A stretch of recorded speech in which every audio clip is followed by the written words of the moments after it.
Salam Bapak Ibu yang dikasihi Tuhan. Kita jumpa lagi di ibadah online Rock Ambassador. Apa kabar Bapak Ibu yang dikasihi Tuhan? Kami percaya sukacita dan tetap semangat menyertai kita semua. Baiklah Bapak Ibu, kita akan masuk di dalam doa sebelum memulai ibadah online pada hari ini. Bapa, kami mengucap syukur kalau sampai hari ini oleh karena kasih kemurahan anugerah-Mu, kami masih menerima kesehatan, sukacita, kekuatan yang daripada Engkau Tuhan. Biarlah setiap kami, apapun masalah persoalan kami terus berserah, kami percaya dan mengandalkan Engkau Tuhan. Terlebih khusus kami berdoa untuk ibadah online hari ini ke dalam tangan kasih kuasa-Mu. Biarlah Tuhan yang menyertai, Tuhan yang memimpin, bahkan Tuhan yang memberkati, dan biarlah melalui ibadah online ini menjadi berkat bagi jemaat-Mu dan nama Tuhan dipermuliakan. Terpujilah nama-Mu, kami serahkan ibadah ini mulai awal, pertengahan hingga akhirnya. Di dalam nama Tuhan Yesus kami mengucap syukur dan berdoa. Haleluya. Amin. Shalom jemaat Tuhan. Ada sukacita, amin. Mari kita memujikan Tuhan, kita meninggikan Dia. Tak terbayang kuasa-Mu Tuhan, kasih-Mu begitu besar buat kami.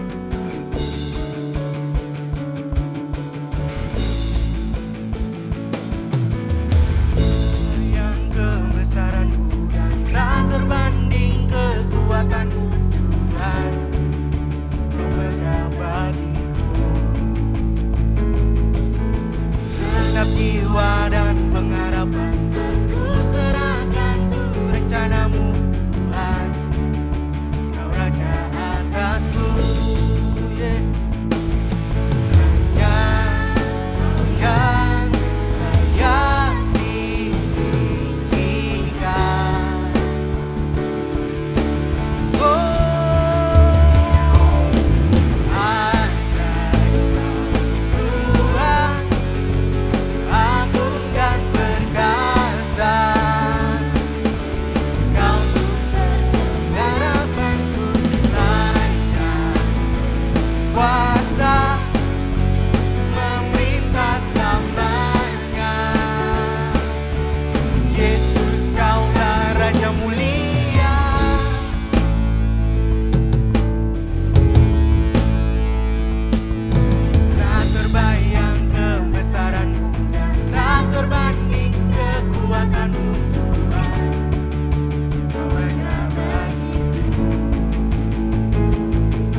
rasakan kasih-Mu dan indahnya kekudusan-Mu, penuhi dengan kasih-Mu. Diam di hadirat-Mu, ku mengangkat tanganku, yes Jesus, dan ku bersyukur menyembah-Mu, penuhi dengan kasih-Mu. Diam di hadirat-Mu,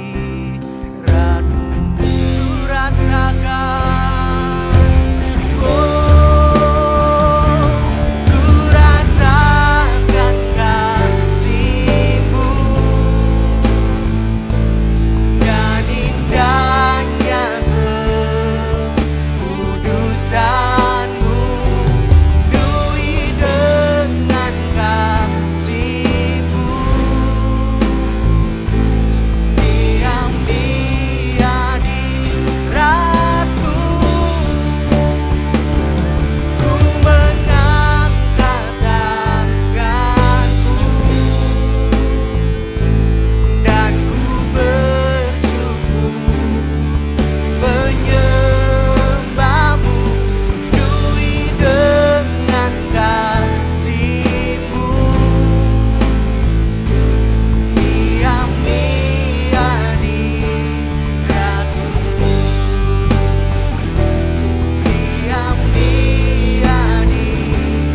hadirat-Mu, diam di hadirat-Mu. Yes, Jesus. Terima kasih Bapa. Ini kerinduan kami ingin lebih lagi diam di hadirat-Mu ya Bapa. Bahwa kami terus mengenal isi hati-Mu lewat firman-Mu, lewat hamba-Mu nanti yang akan menyampaikan firman-Mu ya Bapa. Kiranya Engkau yang menyertai kami, dapat mengerti isi hati-Mu lewat hamba-Mu ya Bapa. Terima kasih ya Bapa. Ini doa kami, ini pujian kami, ini naikkan syukur kami Bapa. Dalam nama Yesus, amin.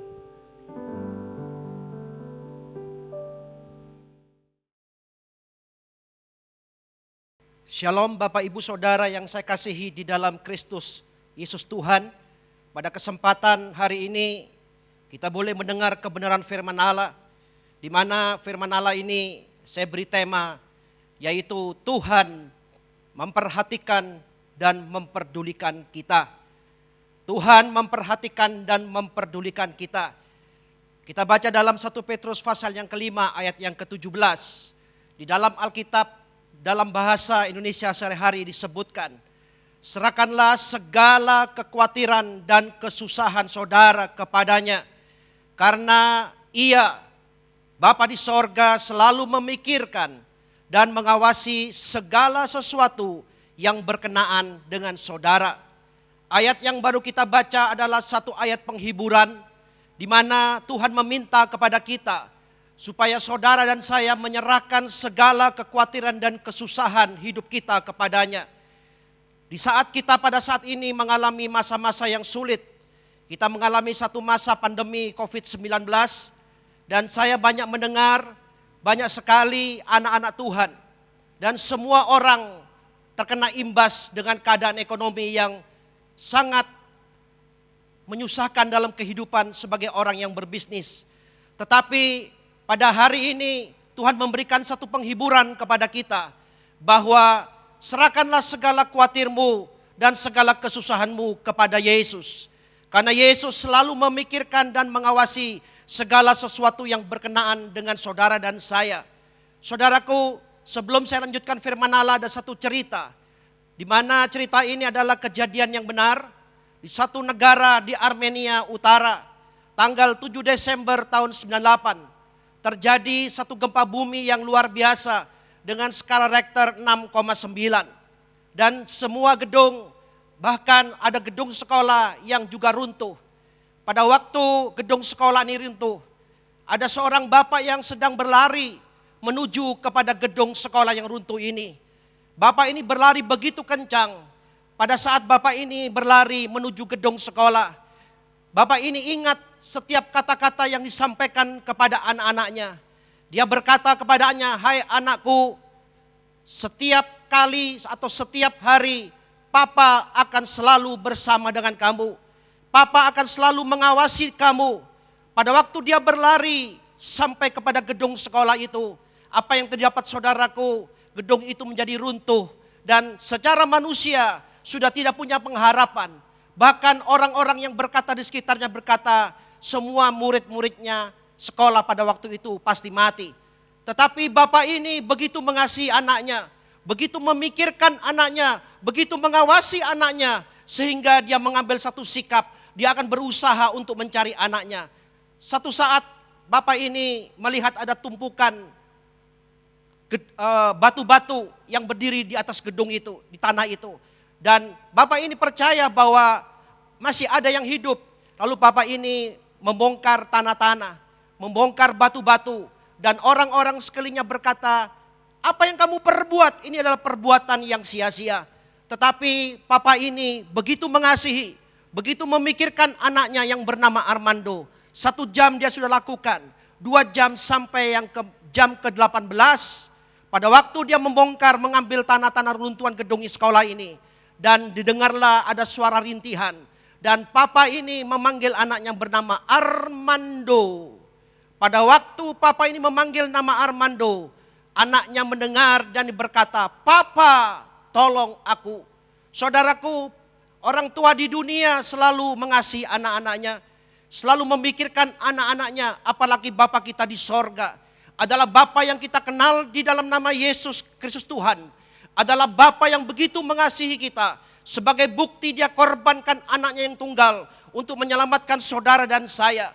Di dalam firman Allah, hampir sebagian besar di dalam Alkitab, isinya adalah Tuhan memperhatikan, Tuhan memikirkan, Tuhan mengawasi kita. Kenapa saudaraku? Karena kita adalah umat yang telah ditebus dan menjadi milik Kristus. Bahkan di dalam firman Allah, pemazmur menggambarkan bagaimana status Bapak kita. Dia diumpamakan sebagai gembala. Saudaraku, diumpamakan sebagai gembala yang baik. Bahkan Tuhan berkata, "Akulah gembala yang baik." Saudaraku, dan Tuhan berkata, "Kalau engkau melihat aku, engkau juga akan melihat Bapa di dalam diriku." Kita panggil nama Tuhan kita dengan sebutan Bapa. Saudaraku, kalau kita punya Bapa di dunia yang memperhatikan kita, yang mengasihi kita, saudaraku, terlebih Bapa kita di sorga, begitu mengasihi kita. Tetapi persoalannya, di saat kita mengalami ujian dan kesusahan, di saat kita mengalami satu problema kehidupan, tetapkah kita setia kepada Tuhan? Tetapkah kita percaya kepada perjanjian firman Allah? Bahwa firman Allah itu ya dan amin adanya. Alkitab berkata dalam kitab Ibrani pasal 13 ayat yang ke-8 berkata, Tuhan Yesus tidak pernah berubah, dahulu, sekarang, sampai selama-lamanya. Dan Alkitab berkata di dalam Injil Yohanes pasal yang kelima ayat 17, pada waktu Yesus menyembuhkan seorang lumpuh di kolam Bethesda, Yesus menyembuhkan orang yang sakit pada saat hari Sabat. Banyak orang-orang pada waktu itu ingin membunuh, ingin menyingkirkan Yesus. Dan Tuhan berkata, "Bapakku di sorga bekerja sampai sekarang, dan aku pun juga bekerja sampai sekarang." Kita bersyukur kepada Tuhan. Ada janji firman Allah bahwa Bapa di dalam nama Kristus Yesus Tuhan masih bekerja sampai saat ini. Hanya satu tujuan, memikirkan, memperhatikan dan memperdulikan saudara. Sekarang pertanyaannya saudaraku, apa yang Tuhan pikirkan? Apa yang Tuhan perhatikan? Apa yang Tuhan awasi serta memperdulikan hidup kita selama kita di dalam dunia ini? Ada 3 perkara yang ingin saya sampaikan kepada Bapak Ibu Saudara. 3 hal ini adalah seringkali kita menjumpai di dalam kehidupan kita sebagai manusia di bumi ini. Yang pertama adalah Tuhan tahu akan kebutuhan jasmani kita. Tuhan mengerti dan Tuhan tahu akan segala kebutuhan jasmani kita. Dalam Yohanes pasal yang ke-21, ayat yang ke-5 dan yang ke-9. Pada waktu Yesus bangkit dari antara orang mati, Yesus tidak tinggalkan murid-muridnya seorang diri. Yesus memperdulikan, terbukti pada waktu Petrus dan teman-temannya mulai mencari pekerjaan yang lama sebagai nelayan. Dia pergi lagi mencari ikan. Semalam-malaman Petrus mencari ikan. Tetapi apa yang didapat? Tidak ada satu ikan pun yang didapat oleh Petrus. Tetapi puji Tuhan, Tuhan kita adalah Tuhan yang mengerti atas segala kebutuhan kita. Sebelum Yesus naik ke sorga, dia menjumpai murid-muridnya dan berkata dalam ayat yang ke-5 Yohanes pasal 21. Kata Yesus kepada mereka, kita ganti nama kita saudaraku, nama saudara. Kata Yesus kepada mereka, hai anak-anak, adakah kamu mempunyai lauk pauk? Satu pertanyaan yang diungkapkan oleh Yesus kepada murid-muridnya, adakah kamu mempunyai lauk pauk? Jawab mereka, tidak ada. Ayat yang ke-9, ketika mereka tiba di darat, mereka melihat api dan arang di atasnya, ada ikan dan roti. Saudaraku, pada waktu murid Tuhan berkata tidak ada, dan Tuhan berkata lemparkan jalamu. Saudaraku, ada bagian yang kita lakukan, ada bagian Tuhan yang kita lakukan.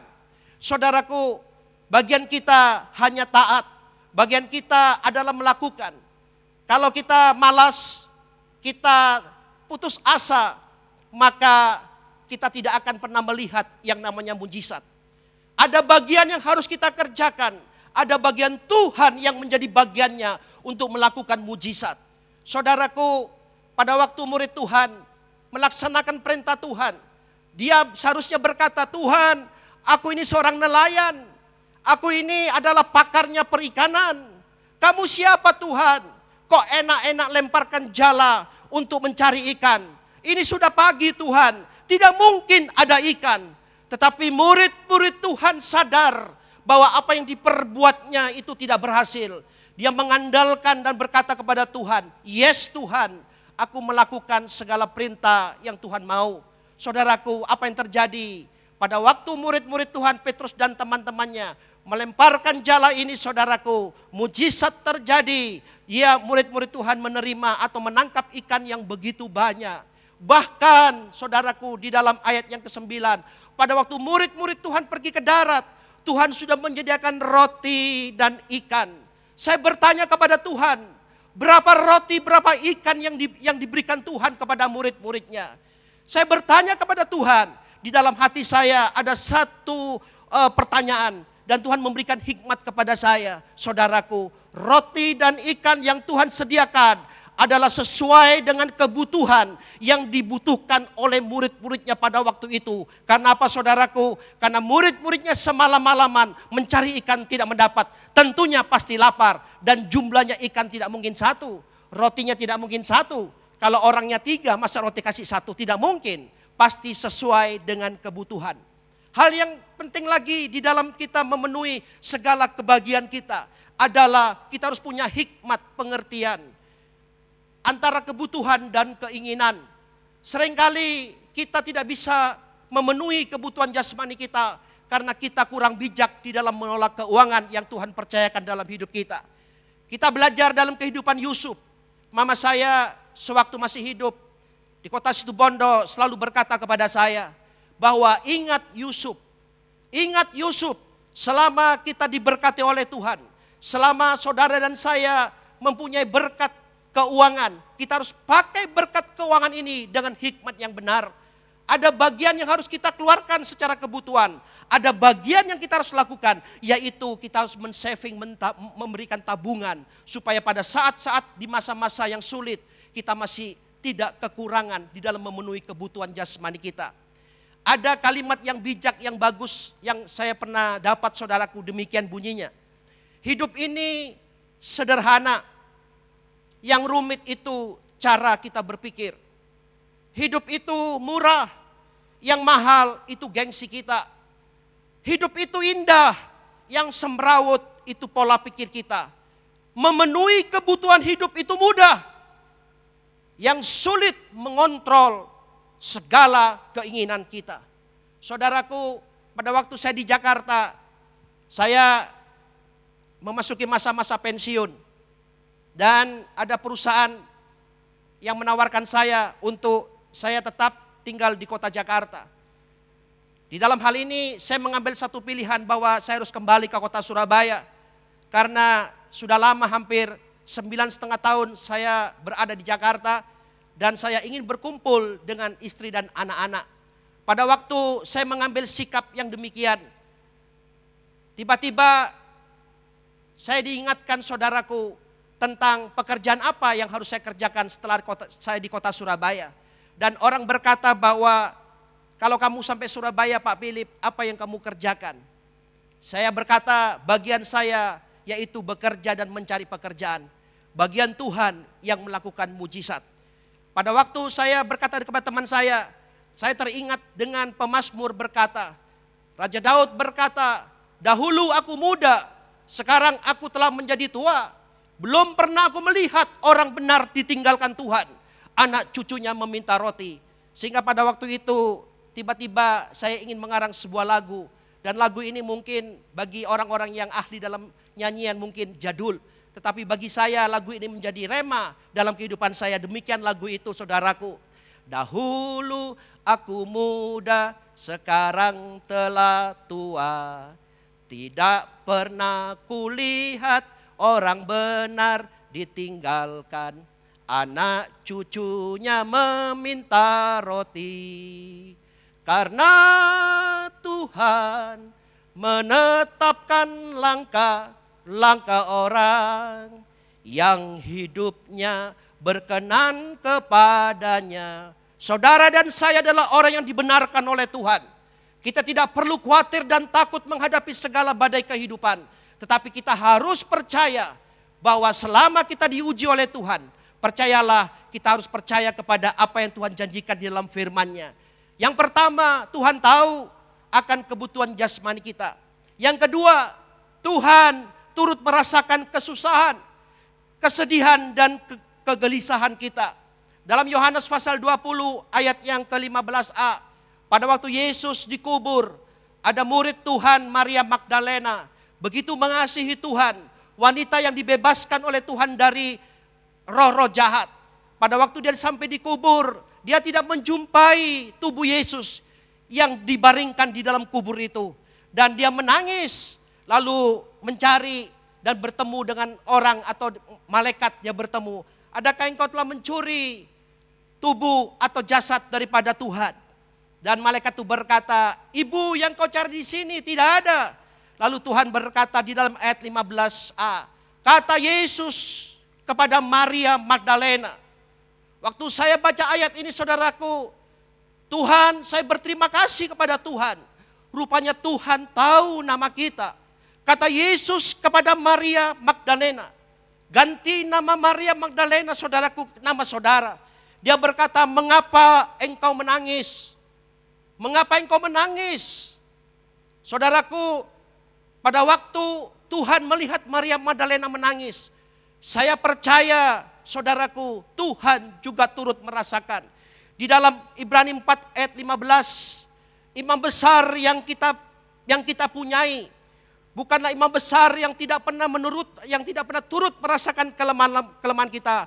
Sebab Kristus juga pernah mengalami cobaan seperti kita. Saudaraku, Kristus pernah mengalami cobaan seperti kita. Kalau kita menangis mengalami sesuatu hal yang secara jasmani kita mengalami kesusahan, maka Tuhan turut merasakan. Tuhan turut saudaraku. Artinya bahwa apa yang kita alami, dia juga alami. Tetapi persoalannya ada waktu Tuhan. Dan Tuhan berkata, mengapa engkau menangis, ibu? Pada hari ini Bapak Ibu Saudara yang mengalami kesusahan, yang mengalami kesedihan, kegelisahan di dalam segala aspek kehidupan. Tuhan berkata kepada saudara dan saya pada hari ini, jangan nangis, jangan sedih, aku bersamamu, aku akan mengadakan pertolongan. Terbukti pada waktu dia berjumpa dengan Yesus, Maria Magdalena bersukacita. Dia bersaksi bahwa Tuhan yang dicari adalah Tuhan yang hidup, yang mati, bangkit, bahkan dia sudah menolong murid-murid yang lain. Saudaraku, tidak selamanya kita mengalami kesusahan, kita akan tergeletak. Alkitab berkata kita tidak akan tergeletak karena tangan Tuhan menopang kita. Hal yang ketiga yang Tuhan perhatikan, yang Tuhan pedulikan terhadap hidup kita. Yang ketiga, Tuhan memperhatikan, mempedulikan apa saudaraku? Persoalan problem kehidupan. Yang pertama tentang kebutuhan jasmani, yang kedua tentang kesusahan, yang ketiga tentang problem yang tidak bisa ada solusi jalan keluar. Dan seringkali pada saat kita mengalami problem, persoalan dalam hidup ini, banyak sekali kita menjumpai, mendengar, banyak orang mengambil sikap jalan pintas, yaitu lebih baik aku bunuh diri. Dan itu jalan terbaik katanya. Tetapi dengar pada hari ini, ada kabar baik bagi saudara. Yesus memperhatikan, memperdulikan, dan akan memberikan solusi, jalan yang terbaik, memberikan jalan keluar bagi Bapak Ibu Saudara pada saat ini kalau kita percaya kepada firman Allah.